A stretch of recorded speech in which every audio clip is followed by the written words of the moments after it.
Hello friends, Miss Plummer here. I'm going to be walking you through how we're going to make our koi fish today. I will be using a Sharpie marker that looks like this so you can see it on the smartboard. When you're doing your drawing of your koi fish, you're going to use a pencil, not a Sharpie. All right, friends, let's get started. So what we're going to need to do is make two koi fish on our paper. On this paper, I only have one, but you can get an idea of where we're going with this. So notice how I drew this one over here to save enough room on this side. You want to make sure you're doing that. You also don't want to draw too small, okay? Because we want to make our art nice and big.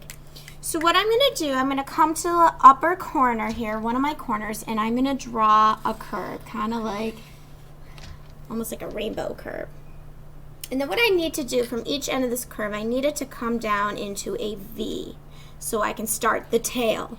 So from this end, I'm going to do a line that angles in, and it should measure up about halfway with this. Just do your best. And then one on this side as well. Okay, now I'm going to do the same thing over here, but the curve's going to be upside down. So I'm going to do an upside down curve. Okay, try to keep it close and similar to the first one, and then same thing on each end. We're going to have a line that diagonals, and kind of what we basically made was a V coming off of that. So that's the beginning body. Now we're going to do the tail of our koi fish. So that's going to come where the point is on your shape you just made. It's almost like a teardrop, right?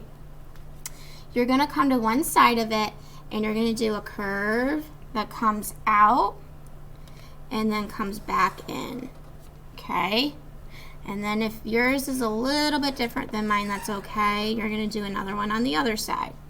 Now I'm going to go up here and do the same thing. A curve that comes out on one end, comes back in, and then one over here. Comes out, comes back in. Perfect.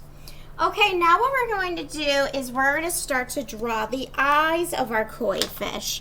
So the eyes are basically just going to be two curves. So you're going to go on one side of that big curve you made, that first curve you drew, and you're going to do a curve on this side, and then a curve on this side. Then you're going to do one more curve inside that one that's smaller. All right. Now I'm going to do one down here like that. A curve on this side, a curve on this side, and then a smaller curve off of that. So now what we're going to do is add some fins to our koi fish. These are some of the smaller little pieces that hang on the end. So these are kind of like almond shapes, I call them.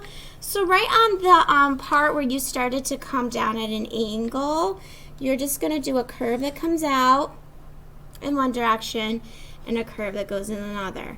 Then you're going to do the same thing over here, a curve that comes out and then in the opposite direction. A curve that comes out and then a curve in the opposite. Okay, so we have the drawing and the outline done right now. If you're having a hard time with drawing these, remember two things: that yours does not have to look exactly like mine, and that I'm here to help you if you need help. All right, now we're going to add some scales on these. We're going to repeat some lines to make our fish look scaly, okay? In art, that's called texture. You're going to pick any crayon you want. You want to push hard on it and hold it by the tip. And throughout your fish, you're going to repeat these little scales. They're basically an upside down curve or U. And you're just going to go in throughout the fish and do a couple of those. I'm then going to just do some wavy lines in the fins too to add a little more texture. Okay, now that I have my first one done, you can stay and use the same color, or you can change it. I'm going to change it. So I'm going to now do some on this fish. Notice how my colors are vibrant because I'm pushing hard on that crayon and I'm holding it by the tip so it does not break. All right. Okay, friends, so that's it for the drawing part today. Just do your best. I'm here to help you with these teardrop shapes if you need it. And then next time we're going to be painting these.